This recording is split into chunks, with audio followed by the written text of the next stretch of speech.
It's almost like 1 o'clock and I'm about to record this video. What's up everyone, I'm back. My name is Soua. I'm a videographer and content creator, and I just want to put myself on the YouTube platform to hopefully teach you guys some stuff that I learned like on my journey as a videographer and content creator, and hopefully some of these things that I talk about will help you out too. So there's got to be like at least one point in time in your life where you've thought about making a video and you always wanted to try to make it as best as possible, right? So today in this video I want to talk about 3 things that can up your guys' editing skills on your videos that you guys create, and they're super easy and you guys can just do it, just follow them. So tip number 1 is edit to the music and choose your music. First thing you really want to do is just pick the music that you want to edit with. That is going to be the foundation of how you end up editing your videos, and it's going to be the flow of the video. The music really helps build within tying the way that the story is conveyed and built throughout the video. So picking a music genre that you are most comfortable with and that you like a lot will honestly help you a lot with making your videos.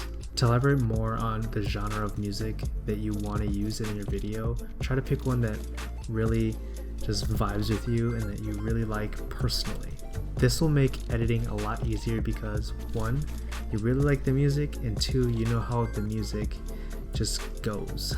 And when you edit to the music, you want to try to hit each beat or snare that comes up. I mean, not everyone, but like it'll make cutting away to the next clip a lot more smooth and it'll just look a lot better as a whole.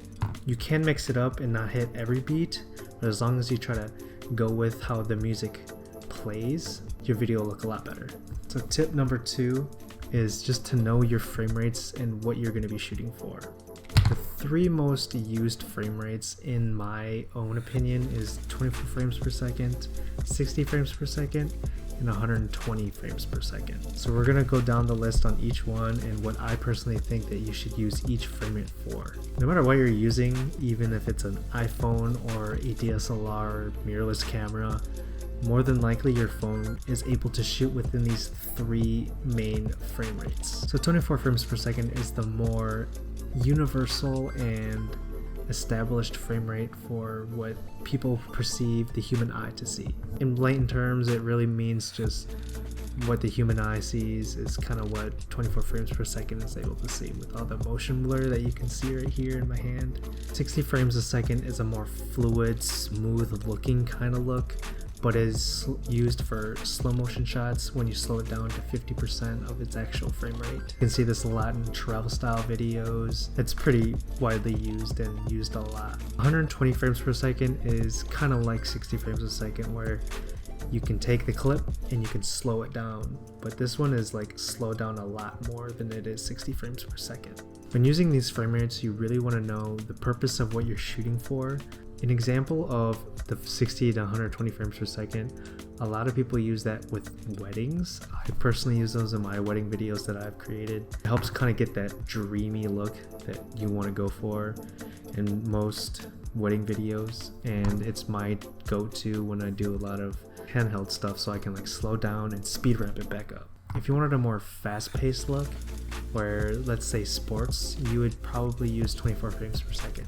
That way you kind of get more of the natural look of what the human eye can actually see, and honestly it'll just look a lot better using that frame rate on more fast-paced type work. Step number 3 is just in-camera transitions. I'm going to give you guys 2 easy transitions that people talk about all the time on YouTube. You can probably find them on almost any content creation or videography tutorial on YouTube, but I'm going to talk about it today. The first one is the pan reveal. Mainly what you would want to do is put your camera behind an object and just slowly reveal another shot. And let's say if you were trying to do another shot, then you can pan your camera back into an object where it becomes black, and then go back into another shot that reveals another location. It's super simple, super easy, looks great. The next one is probably the most easiest and widely used and overly used, and I've definitely used it before, which is the camera cover. And now you guys are in my hands holding the camera. and it just revealed another whole different perspective that I can show you guys my setup. And we're back in the original place. That easy, that simple.